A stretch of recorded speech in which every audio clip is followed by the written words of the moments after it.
Down here, the Andrew Reiner's his first podium in Stinger 8 competition, and you and Zach are putting on quite a show there for second. Yeah, it was crazy out there.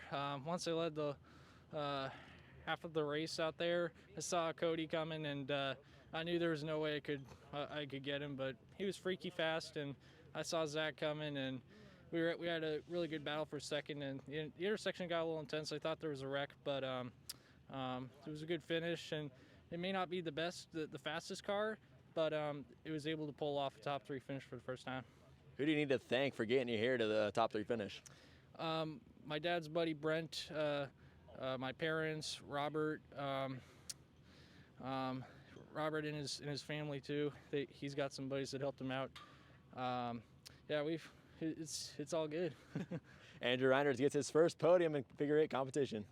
Down here is Zach Brislow, his second straight podium. He moved up a spot this time, second place, and you got around Andrew to do it. That was quite a battle you two put on. Oh, it absolutely was. Andrew, he can hold a line. He's got his second year with him, whatnot. He's learning that car very well out. Had a hard time getting up to him to start with, but good hard racing. Little donuts on the side, but that's figure 8 racing right there. Who do you need to thank for getting you to the second place finish tonight? PMS Power Decals, Trish and Troy with their little girl. I forgot them last week, but Jason Wilson, Jimmy and Ron Powers, they're in there in the pits every week with me, especially through the trials and tribulations this week. And, of course, my family. Hope you guys are watching again. This will be 2 weeks in a row. Zach Brislow again on the podium, second place. Fresh off his figure 8 nationals win, Cody Hoops goes back-to-back, this time in Dawson Cox's 7D car. We talked about how that came together and how'd the car really feel? Man, that car is fast. That Cox family can really build a car. Faster than my car. Thing is just, it's a joy to drive, and it was a lot of fun. A lot of green flag laps tonight. How hard is that to do in a figure 8 track where you have four really tight corners and the intersection twice a lap? That gets fun. When you're seeing people in the X, it makes it exciting, and I prefer that over caution laps and us being all bunched together. So yeah, the X was fun tonight, and yeah, it was a blast. Who do you need to thank for your win tonight? I want to thank the Cox family, Dawson, Dave Riddell, JBR, 2.5 Men Barbecue, my wife letting me come out 2 weeks in a row, and my whole family, everyone that's watching, Jeff for the awesome pictures. He takes great pictures every week, and CW11 for having us on. Cody Hoops goes back-to-back first place finishes. And thank you, Kyler, and a great main event for our Buzz-In Steakhouse Stinger 8s. Okay, coming up next is our NASCAR mini stocks, but before we bring you the lineup, I want to remind you, Speedway Chevrolet and RV Center in Monroe, they're the proud sponsors of the Evergreen Speedway for 20 years. From Corvettes to Tahoes and awesome Chevy trucks, make Speedway Chevrolet your choice for new and used cars. It's 30 laps for our mini stocks, and starting on the pole in the 5 car will be Brad Thomas. He'll have an in-car camera. Outside of him in the 29 will be Dylan Bewald. Row 2, the 521, Mike Jensen will also have an in-car camera. Outside, Mr. Excitement 97 of Nat Barber. In the 3rd row will be the 4 car of Cole Reardon. Outside of him, the guy who's kind of owned this joint so far this year, the 19 car of Thomas Sanford. Inside of row 4 will be 26 of Jimmy Absher. And outside will be Jason Wilson in the 20 car. Ken Legault is in car number 22. Doug Hines in car number 13. In the 25 is Jeremy Pratt. Cameron Iverson in car number 10. And Eric Whitaker rounds out the field in car 44. 30 laps on the 3/8 and a phenomenal start by the 5 of Brad Thomas. And outside of Jimmy Absher, that, like Tom mentioned, that number 19 car has just been owning this NASCAR mini stock division in 2020, and look for him to make his way. With that, we see Absher getting the nose bent up on his race car, so that will bring out a caution. We'll see if he hangs in there. Meanwhile, we'll go back up here. We want to make sure and mention, I did get a message from Mike Jensen after Saturday night's action, and he mentioned when Kyler was talking to him earlier about, taking the transmission out and the clutch pack, just destroyed it. What he didn't mention, and what is really important to mention, is that Travis Woodward, the reason you don't see him in this race, he had blown up the engine in his car. So they took the transmission and clutch pack out of Woodward's car while they were taking it out of Jensen's car took Woodward's setup, put it in Mike Jensen's car. That's why he's out here. So Perfect. really a phenomenal show of support, and shows that these guys really help each other out a lot. So thank you so much on behalf of Mike Jensen to Travis Woodward. Here's what happened to the 26 of Apsher as he, we see another replay. Well, no, this is afterwards it happened. So we'll go back inside with him, and he goes around, as you can see. So we will get him racked back up. He's firing that car back up, and he'll be back joining the field. His penalty for spinning out, causing the yellow, he'll have to go to the back of the field. We see the Speedway Chevrolet Evergreen Speedway pace car pull off that beautiful yellow Chevrolet Camaro. We'll get him racked back up and get this thing back underway. Dylan Bewald on the outside in that 29, and Brad Thomas in the 5 on the pole. They head off down the backstretch, the fastest part of probably the racetrack, into turn 3. Good speed through turn 3. You heard earlier, turn 1 is probably the most difficult turn here at Evergreen Speedway. Lots of asphalt. It's kind of hard to find your way. It's a little flat right there, and then you head up in the hill, down off of turn 2, and accelerate down the backstretch. And you'll see some of them when they come off of turn number 4. That's a weird transition point too, and it's been there forever. And that has been where they kind of don't time it just right, and they'll kind of fall off that little shelf there and get the car all screwed up. And hopefully they'll keep it on 4 wheels and going straight. But boy, it's been a source of mishaps for many, many years out here. But in the lead now is number 5 of Brad Thomas. Turned some pretty impressive lap times. I don't think the track was as hot this particular night as it was a week ago. Which I think helped these guys out a lot. Well, you know, when they talk about heat and what it does to that asphalt, the asphalt itself has oil in it. It comes out. Anything that spills from a broken motor or anything like that, that also comes out. So what you got to do is make some compensation to that race car to try to slow it down a little bit so it gets the traction it needs to actually make it faster. Right, and all they want to do, and all of these cars, with the exception of, I think, the 19, I may be wrong, but I think the 19 might be the only rear-wheel drive car in this field. It's a Ford Mustang front end on that thing, so he is obviously just in a in a class by himself. I mean, that move right there, that doesn't tell you. Thomas Stanford is just on another planet as he goes out into the lead, as we get a nice in-car view from Brad Thomas in the 5. Good to see Nat Barber out in that number 97 car as he's working the outside. We've got a spin. There's Ken Legault. In his PT Cruiser. In his PT Cruiser. The only one in the field, I might add. But Stanford is good. They kept the yellow in the holster, so that's awesome. But, man, it is going to be checkout time for the 19 of Thomas Stanford here. We've got 8 laps. This will complete 8 laps when he comes around out of 30, but the battle is looking good between Mike Jensen and Brad Thomas for that second spot as they come out turn number 4. And there goes the Gulf off, and he will come back and race another day. There's a good shot of the 5 of Brad Thomas. And he's been a really good competitor out here in this division for a lot of years, too. And it's good to see him keep coming back out here. But Steve, man, it looked like there was a little bit of rear end damage on that 19 car of Stanford. So we want to keep kind of an eye on that. Make sure there's not a tire rub. It could cut down through a tire, you know, or it could come off. A piece of metal could come off in the racetrack and cause a yellow, and he'd lose that big lead that he's got. But you can see right there, he's running some pretty darn good laps as he motors away from the field. Yeah, definitely the class of the field, looking at 18.942 lap times, just keeping it briefly out of that 19-second bracket. Look at this battle between Nat Barber and Dylan Bewald as they come out of turn number 3. Back up front, it is all Thomas Stanford. This is fun. Look at this. You know, last time Barber was out in that 97 car, he was talking about it's a new car to him, and they're not happy with how it's performing. And so, obviously, you know, to see Nat back in the spot number 4, I think he just moved into the 4 spot from, you know, from position 5, but still not quite got that thing figured out like Nat Barber normally does. And he will figure it out because there is so much knowledge in his mind from the many years that he and his family have been out supporting Evergreen Speedway. And Nat Barber's one of the good guys, really is behind the Racers Against Child Abuse cause. And he and his wife Amy have been just working tirelessly for many years to make that thing go, and they've been really successful at it.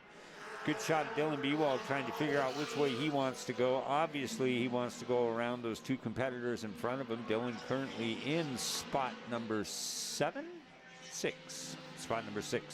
as we are just at the halfway point for our NASCAR mini stocks out here, Home Track Heroes on CW11. Sure glad you guys are with us on this beautiful Saturday afternoon. Steve, you notice the track must be cooling down a little bit. The times are picking up. You're seeing Stanford just ran an 18.5, where he was running some 19.1s, 19.2s. But you have those top 3 cars all running sub 19-second laps. So the track may be slick, but it's not too bad.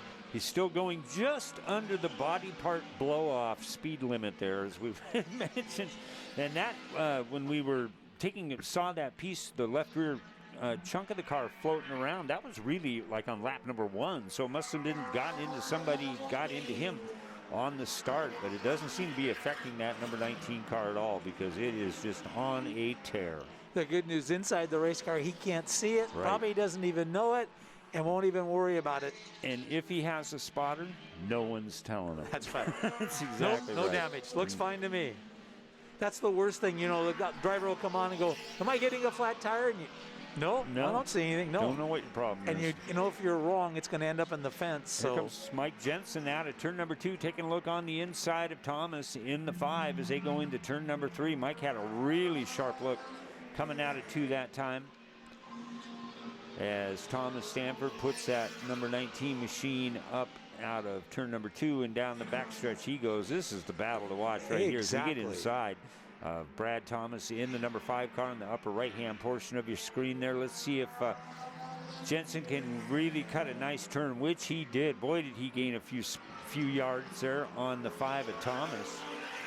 Cut down through there. There's some great asphalt down in that flat section we were talking about earlier before you head up the back. And Jensen's doing a great job as they go down into 3 side by side, not touching each other. We have a spin right there, the 10 car. That is the number 10. And that is Cameron Iverson, and that will bring out the caution. We'll bring it back up above here for a few seconds.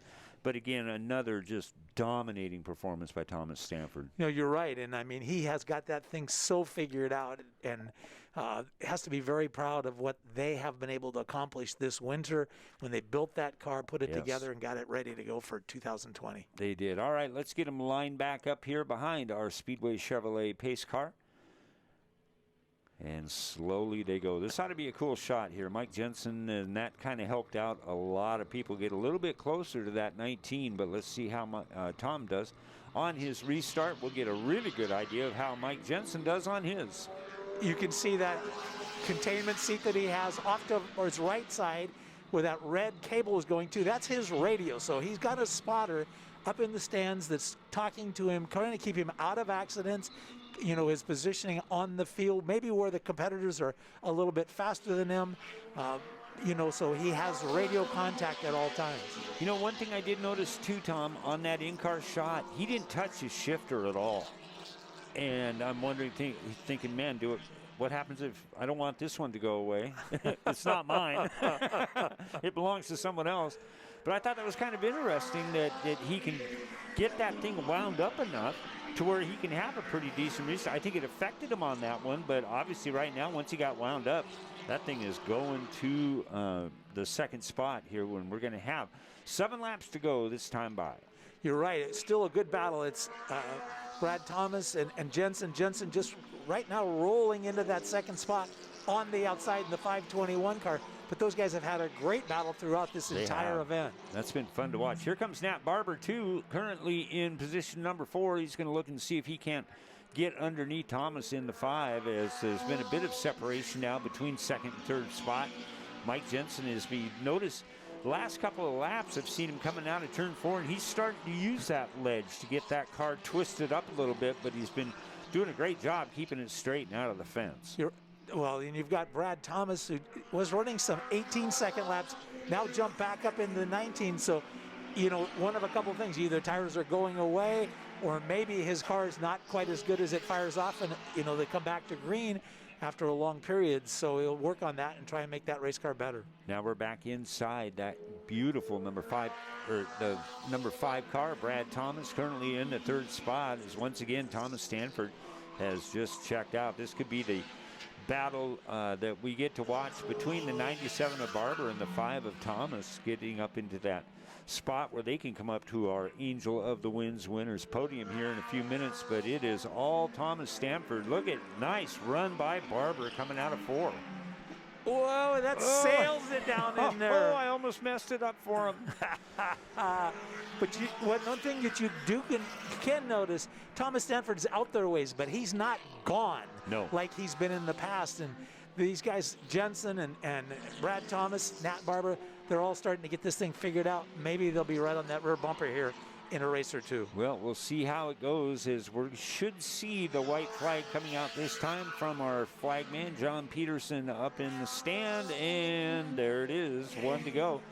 Thomas Stanford looking to pick up another main event win in our NASCAR mini stock division. This battle for the 3rd spot is the one to watch. Brad Thomas and look at Nat Barber with a phenomenal move coming off. They are side by side now, coming into turn number 2. Deep into turn 3. Both of them side by side as they come off turn 4.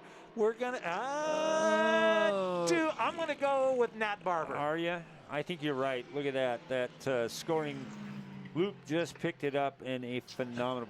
Your heart just got to go out to Brad Thomas. He just worked that race like a pro. So we're going to bring him up to our Angel of the Winds podium. Our top 3, Thomas Stanford, Mike Jensen, and Nat Barber. They're going to be visiting with Kyler Hope in right now. All right, down here in Nat Barber, and it was a photo finish at the line, but you barely edged out Brad Thomas after quite a few laps. You dove it in hard in turn 1 a few times, tried to get it to stick, and you finally got to stick on the last lap. Yeah, we tried a entirely new setup on the car today, and we were getting it there. And then I could tell toward the end of the race, I screwed up a couple times at the beginning, kind of put myself in a hole, had to battle my way back, and Brad's car started to go away. And his was going away just where I needed it to for me to be able to get him. So, I beat him by a couple feet, I think, maybe at the line. But that was good racing. You know, 2nd, 3rd, 4th, 5th, 6th, we're all racing our butts off and doing a really good job. And, so I got to thank everybody that supports Racers Against Child Abuse. Look us up, racersagainstchildabuse.com, and on Facebook. And if anybody wants any stickers or shirts or anything like that from us, go ahead and hit us up. Who else do you need to thank for getting to the track every week? My wife, Amy, my brother-in-law, Chris, who helped me tremendously this week, my brother, Wally Jr., Black Bag Motors, Jamie Thomas, he builds all the Volkswagen stuff out here, and Ben Smith, my crew chief, who hasn't been here this year, but he's been on the phone with us every week and helping us out. So, that's about it. Nat Barber comes home 3rd tonight. Down here, Mike Jensen, we spoke to you pre-race. We're talking to you again. 2nd place tonight. 1 spot shorter than you want to be, though. Walk me through that whole race. A little sketchy at the beginning. Some yellows came out, and I'm glad everybody checked up and we got it sorted back out. But it was a good run for us. I mean, we thrashed early in the day, transmission, clutch, and all that. And hats off to my guys that helped me get back out there and get that great finish. Who all do you need to thank for getting to the track every week? Well, my wife, Jennifer, Grandma Lori, Hannah Chloe, my kids, John Bender, Josh Patterson, Travis Woodward, Brady Smith, Jay Carpenter. I mean, these guys are here with me every weekend. They're up at the shop and making sure we've got a good piece to come racing Saturday. Mike Jensen comes home 2nd tonight. Thomas Stanford back on top of the podium, and it started out kind of rough. You got a little bit of quarter panel damage from our early caution, and how much did that really affect the car? Obviously not too bad. Yeah, I think it's mostly cosmetic. It's just somebody jumped the initial restart, they threw the caution, and none of us saw it till turn 4 and stacked us all up. But I took a look at it just now. It doesn't look too bad. I don't think it got to the rear end, so just gonna have to straighten it out. We're racing next weekend, so a couple extra hours in the shop, no big deal. Thanks to my team. Put together a fast race car. Thanks to my sponsors, APC Auto Spa, Easy Street Asphalt, Hager Motorsports. We're having a good year, so hopefully we can carry this momentum into the next one. Check out Thomas Stanford at Madera Speedway next weekend.